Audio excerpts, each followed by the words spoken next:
Morning, everyone. Welcome into my office here at Bethany. Blessed to have you with me. This is Holy Week.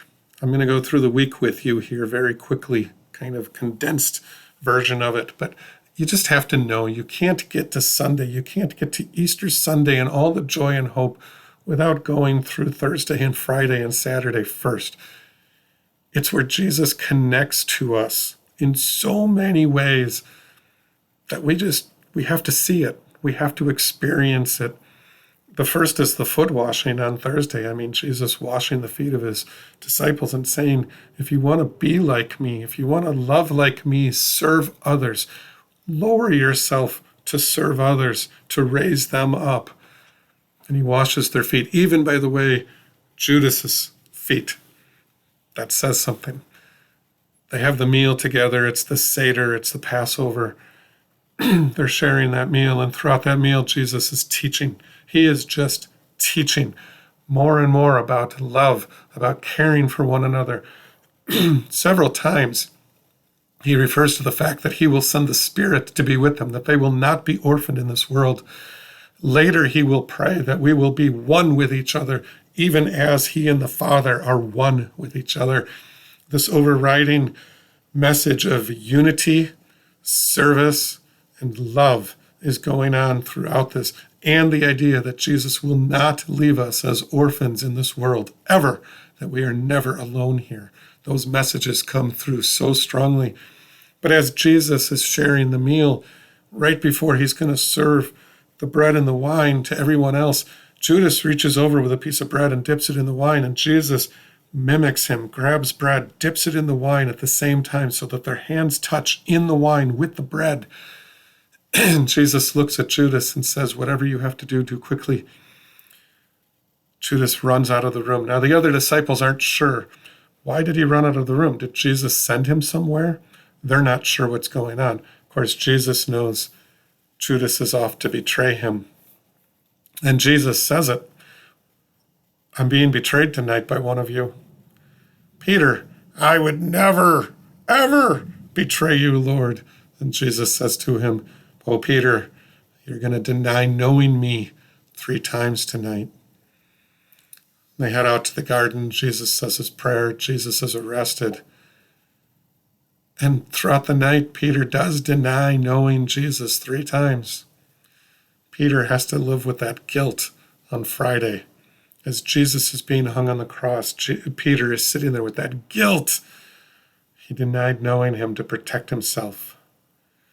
It's a lot of weight on Peter's shoulders, but nothing, obviously, compared to what's going on with Jesus.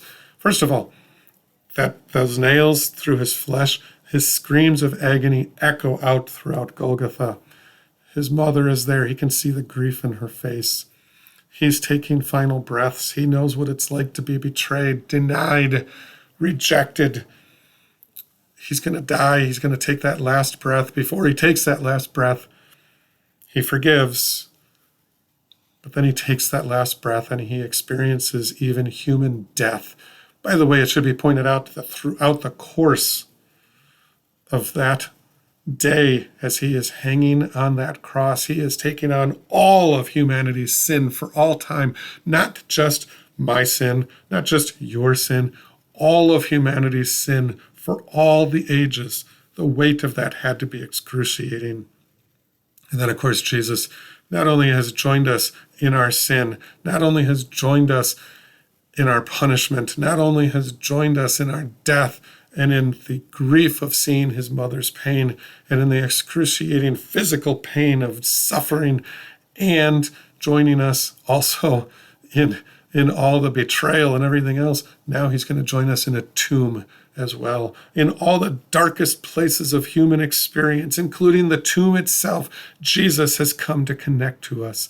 And you cannot get to Sunday and all the hope that goes with it without experiencing first Thursday and Friday, Jesus connecting to us in beautiful places of love and in the most excruciating places of hatred and rejection and pain and suffering and grief and death and the tomb.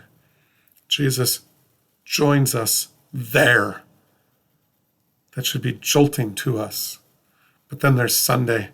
There's resurrection. There's the women showing up at the tomb, the angel greeting them, and the understanding that that wasn't the end of the story. There's always new life. There's resurrection to new life. God is in the business of life, not death. There will be new life. There is always hope. There's so much to this week. I hope to see you Thursday at 11 and 7. I hope to see you Friday at 7 p.m. And I definitely hope to see you Sunday at 9 a.m.